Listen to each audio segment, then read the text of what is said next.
When it comes to the good things in my life, I have a pretty bad memory. At the end of the year, I'll often be like, what did I even do this year? And I'll look back at the ups and the downs and I'll only really notice the downs. But this year, I took some time to actually look at the good things that happened this year for me as an artist. And I wanted to share them, so this is my Ben Levin 2024. That's me. At the beginning of the year and throughout the year, I was struggling financially, and that's mostly because the business ideas I had in 2020 and 2021 were working really well back then, and I invested a lot into them. But then, you get to 2022, 2023, and 2024, everybody's lifestyle changed, and so the things that are appealing to your audience or even the size of your audience is going to change with that. And so, a lot of the things I was doing before just don't work quite as well now for making a living. So I thought, well, what if I make a YouTube video every week for 25 weeks in a row, and I make them the best I can, not just as videos, but for YouTube. I'll think about the thumbnails and the titles. I'll just be a good boy like the algorithm wants me to be.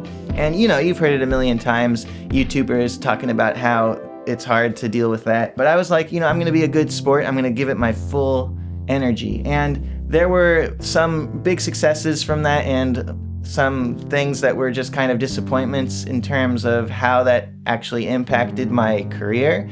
But what I don't regret is making all the videos because I'm really proud of them. And the ones that did the best from a YouTube standpoint are The Secret to Interesting Music, The Secret to Emotional Music, and then this one is How to Finish Songs Faster or something. These three videos were really good. I'm really proud of them. I really like the animations on this one. And this is just a lesson that I've been wanting to teach for a long time about writing horizontally instead of vertically. And by the way, I'm offering one-on-one lessons for 25% off until the end of January. There's a link in the description that'll let you get a bundle of 5 lessons at a 25% discount, and then you can schedule them whenever you want.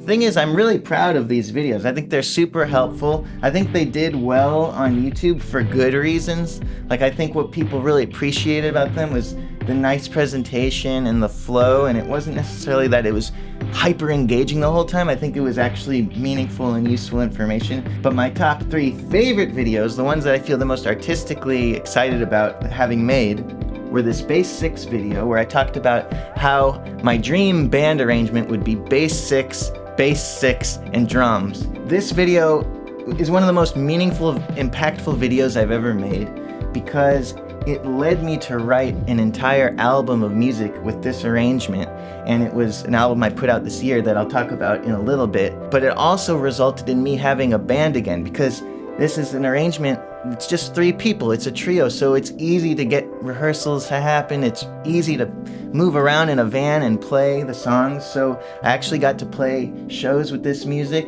and so I've got Jessica on what turned into guitar 2. It was going to be bass 6, drums, but it turned into bass 6, guitar and drums. So Jessica plays guitar, I play bass 6, and then Kyle Harris plays drums, and these are just Jessica's the love of my life, and Kyle is one of my oldest friends, best friends. And the fact that the idea that I had in this video turned into an actual album and an actual band is more incredible than probably any YouTube video I've ever made in terms of how much it impacted my life, with the exception of maybe some of the Ben Show videos. This video is the music video for the first album I put out this year called The Light Is On, You Return. And this is one of the best music videos I've ever made, and I experimented a lot with lighting in a new way in this and with noise.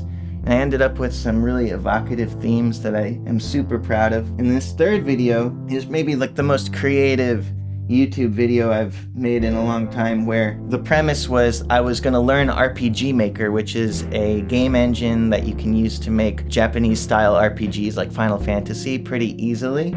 And I used that to make a music video for one of the songs off of my album, Heaven, Heaven, Heaven, which I'm going to get to in a minute. But making music videos using a game engine is something that I had done before for Sungazer and some of my own stuff back in 2016 or 18 or whatever, a while ago. But now going at it with this new angle of the RPG was really satisfying. And that brings me to my new albums. The Light Is On, You Return, which I put out on my birthday, which was in January. and then Heaven, Heaven, Heaven, which came out in like September, I think. Heaven, Heaven, Heaven is the album that I made with the bass sixes and the drums, and The Light Is On You Return is a much more sprawling, huge arrangement. And the themes of this album mean a lot to me because it's sort of a tribute and reflection on all the dear friends and loved ones who died in the last few years. I think it's a common thing. A lot of people are dying, and we know more and more people who die the older we get.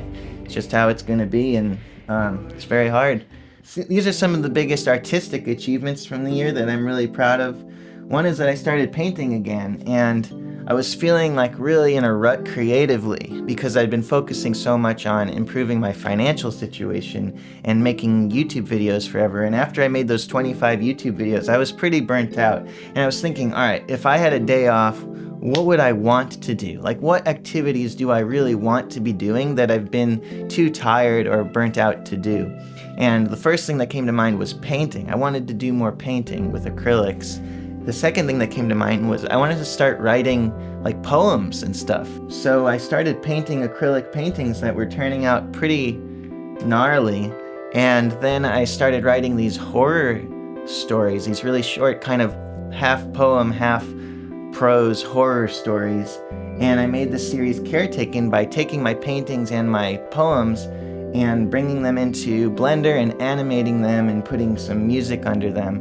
And I ended up with this whole series of, I think it's 8 videos that are on my Instagram called Caretaken, and there's a story that ties the whole thing together, and it's a really cool story that you're meant to feel more than you're meant to understand.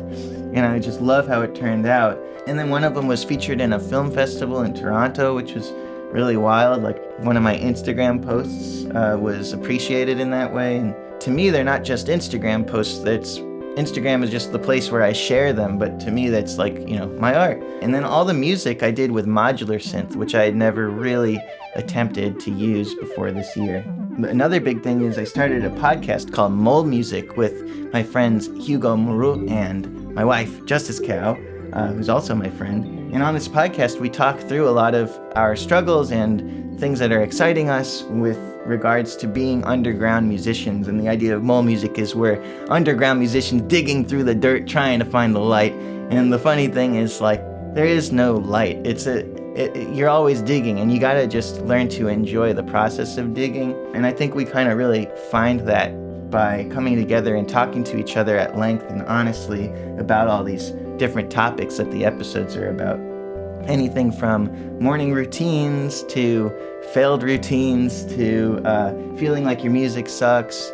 And then another huge thing for me artistically this year was I started making Sweetie Cuties again, but this time in a different way. I started a new YouTube channel called Sweetie Cutie Universe, and the idea is that I'm going to start having a connected lore and seasons that are episodic, or maybe they're whatever it's called when the story is continuing to evolve over many episodes and there's recurring characters. That's what's happening now. I filmed and made all 15 episodes of the first season, which the season is called The King of Work. And so far what's happened is the wind has been flying around and nobody can see the wind, but then the wind finds some skin and becomes really hot and like sexually, and everyone can see the wind, and they're like, damn, the wind is hot. And then also the wind's skin falls down into the earth, and people are like, oh, I love eating this skin.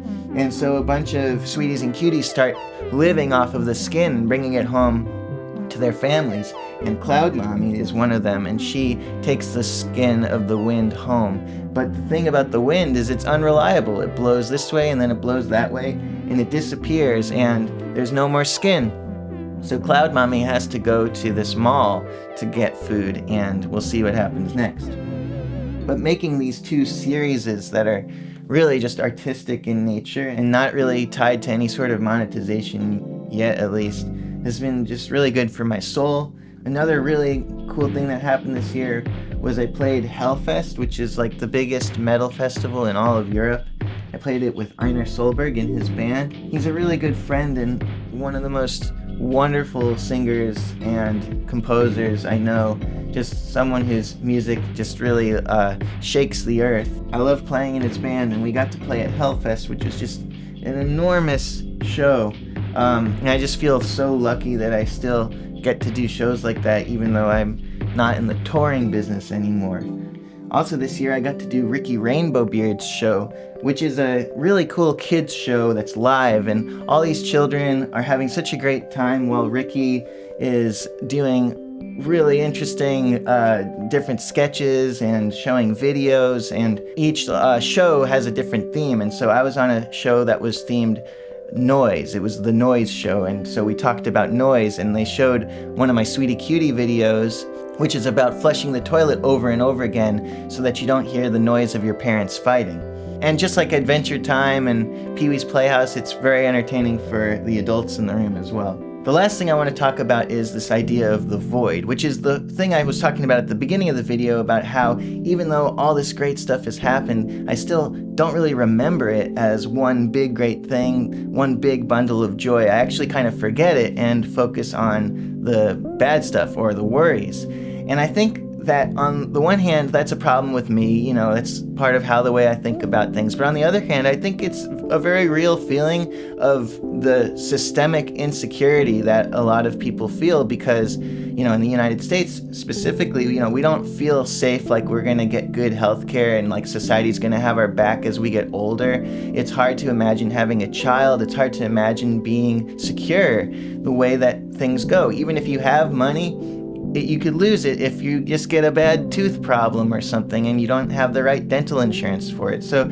I understand that this feeling I have of like missing the gratitude isn't totally just based in my brain. And I'm not going to pretend to be the guy who can give you the advice for how to fix the systemic issues, but the two things that have seem like the most worthwhile as far as how to deal with them right now is, one is to be more involved in my community and try to be more available to friends and be a better friend. I'm thinking of organizing a big picking party where I just invite guitarists all over the town I live in to come and practice together and with a metronome, stuff like that. And that's just like community building and being involved in a community. And the second thing that I think is really helpful is just spending more time playing instruments. The more time I spend doing that, the more time in my life I've spent doing that. And it's just a positive thing. It doesn't even have to result in a clearer conscience or clearer mind or whatever. It doesn't have to even do anything. Just spending time doing it is just that's good time spent. And so those are the two things I want to focus on going into the next year, is like, regardless of what happens, am I playing instruments and am I getting more involved in my community? Thank you so much for watching this. Thank you so much to anyone who's encouraged me or left a nice comment. And I hope this year is full of good memories for you. I'll see you next time.